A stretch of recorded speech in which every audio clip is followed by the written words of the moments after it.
The air inside the John F. Kennedy International Airport private suite smelled of white tea and fig, a scent engineered to lower the blood pressure of people who had too much money and too little patience. But it wasn't working on Julian Vane. Julian stood at the reception desk, tapping a manicured fingernail against the marble countertop. He was 45, wearing a light blue suit that cost more than the receptionist's car. And he carried himself with the frantic, aggressive energy of a man whose self-worth was entirely tied to his stock portfolio. He was the CEO of Vane Logistics, a tech firm that had inflated his ego to dangerous proportions. I specifically requested the pre-boarding escort, Julian snapped, checking his watch. The flight to London departs in 40 minutes. If I have to stand in line with the general boarding groups, the herd, I will be speaking to your supervisor. Supervisor, the receptionist typed rapidly. Mr. Vane, the escort is ready. We were just waiting for final clearance. It's the new flagship configuration. It better be, Julian grumbled, snatching his boarding pass. I paid $12,000 for seat 1A. I expect privacy silence, and I expect the champagne to be chilled. Before my boots hit the carpet, he marched through the exclusive corridor toward the jet bridge, feeling a familiar surge of superiority. This was his world where doors opened automatically, and no was a word spoken only to other people. He stepped onto the plane, bypassing the smiling flight attendants with barely a nod. He turned left, heading toward the sanctity of first class. The cabin was a masterpiece of modern design, soft ambient lighting and individual suites with sliding doors. He marched towards Seat 1A, the prime spot that signaled he was the alpha on this metal bird.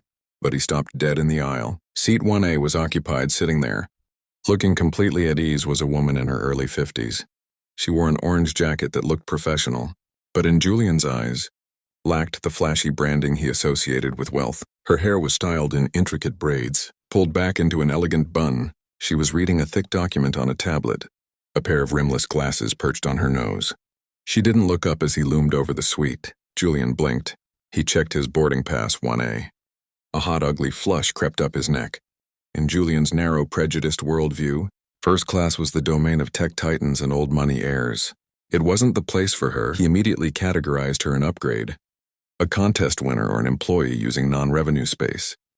Excuse me, Julian said, his voice loud enough to cut through the silence. The woman didn't jump. She simply finished reading her paragraph, tapped the screen, and slowly raised her eyes. They were dark, calm, and terrifyingly intelligent. Yes, she asked. Her voice was low and modulated. You're in my seat, Julian stated, thrusting his boarding pass toward her face. 1A. I booked this 3 weeks ago. The woman glanced at the pass, then back at him. I believe there's a mistake, but sir. I am quite settled. Julian let out a sharp, incredulous laugh. This isn't a movie theater, sweetheart. You don't just grab a spot you like. This is an international first-class cabin. Check your ticket. You're probably in 10A or 40A. Back near the toilets, the woman took a slow breath. She removed her glasses, folding them deliberately. My name is Dr. Elena Vance, and I assure you I'm supposed to be here. Perhaps you should check with the purser. If there is confusion regarding seat assignments, I don't need to check with the help. Julian sneered, leaning in closer. I know how this works. The airline overbooked or you used some miles. You scraped together and snagged an upgrade. Good for you, but when a full fare-paying customer shows up, that's me, you move. That's the hierarchy. Dr. Vance looked at him, her expression unreadable. She wasn't angry. She looked almost curious, like a scientist observing a rat in a maze. Hierarchy, is that what you think this is? I think you're in my seat, Julian snapped. He turned around and shouted toward the galley attendant. Hey, we have a squatter situation here. A flight attendant named Marcus hurried over.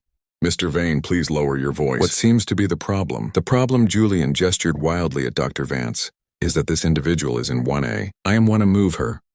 Marcus looked at Dr. Vance, then back at Julian, his face paling slightly. Mr. Vane, there was a last-minute manifest update. Dr. Vance says she's meant to be in 1A.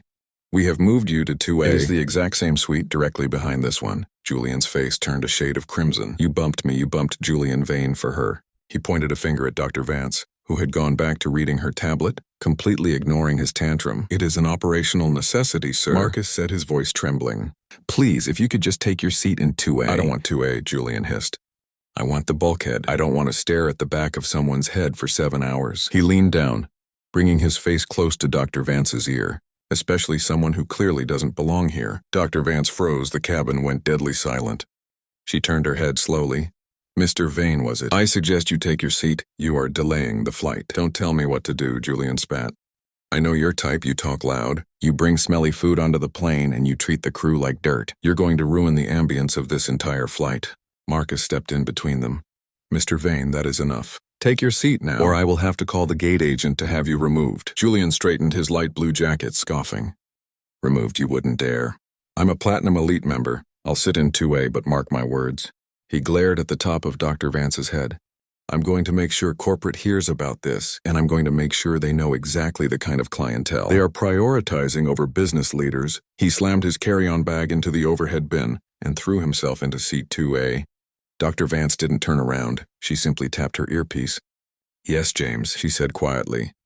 We might have a bit of turbulence on the ground. Nothing the structure can't handle. Let's proceed. Julian kicked the back of seat 1A. A petty, childish thud. Enjoy the view while it lasts, he muttered.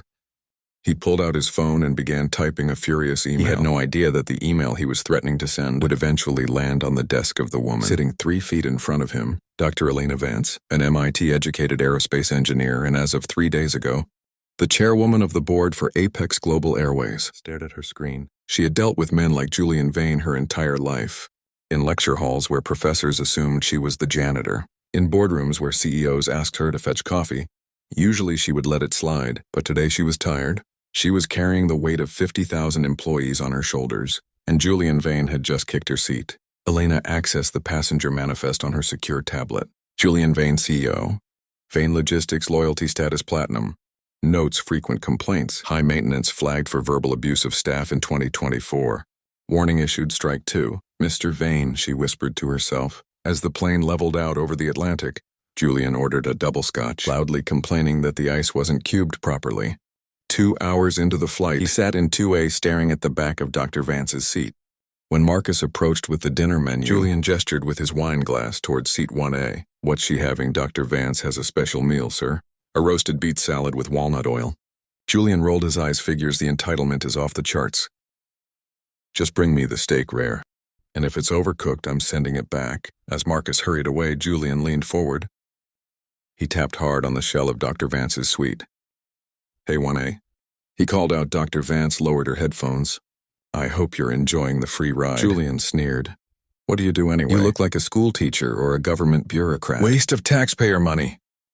Elena slowly swiveled her seat. Mr. Vane, she said, her voice calm but heavy. I am working. I would appreciate it if you would focus on your wine. And leave me to my business. We are stuck in this tube for another 6 hours. Let's not make it a war zone. A war zone, Julian laughed. I'm just trying to figure out how the airline messed up so badly. See, I know the VP of marketing. When I land, I'm going to ask why a non-revenue passenger was given priority over a shareholder. You're a diversity checkmark, sweetheart. Real power, real money. It doesn't look like you. Elena stared at him for a long beat. You are right about one thing, Mr. Vane, she said softly. Real power doesn't need to announce itself. It doesn't need to scream at flight attendants. Real power sits in silence and gets things done. You might want to remember that. She slid her suite door closed, sealing him out. Julian sat there stunned. Open that door. He shouted, I wasn't finished speaking to you. The remaining hours were a torture of silence. Julian didn't sleep.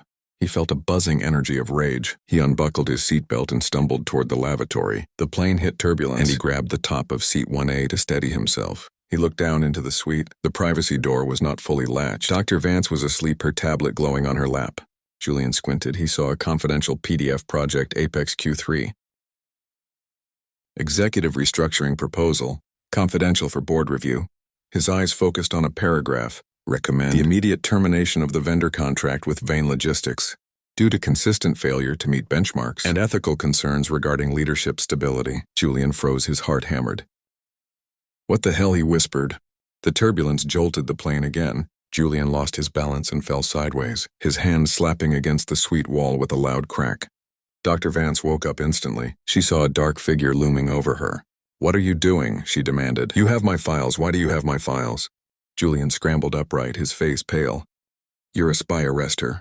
I demand you arrest the thief. In 1A, the cabin erupted. Lights flooded on Marcus and the purser. David came running. Mr. Vane. Step back, David commanded. She has my proprietary data. Julian screamed. She's a corporate spy. Elena Vance stood up, smoothing her clothes. Mr. Vane, I am not a spy. I am doing my job reviewing the performance of third-party vendors who failed to meet the standards of this airline. You review vendors, Julian laughed. Look at her, lady. You probably can't even balance a checkbook. David held out a red card. This is a Section 21 warning, physical aggression and invasion of privacy. You are to return to your seat. If you do not comply, we will restrain you. Restrain me? Julian's eyes bulged. She's the criminal. He looked at Elena. I get it, you're some low-level analyst. You think you can recommend firing me? Elena took a step forward. I wasn't reading a recommendation from an analyst, Julian. I was reading my own notes. I was deciding whether to give your company a second chance.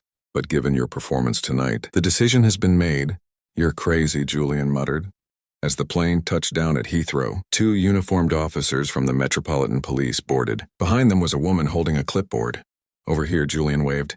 Seat 1A, she's the one. The woman with the clipboard stepped forward. Dr. Vance, I'm so sorry.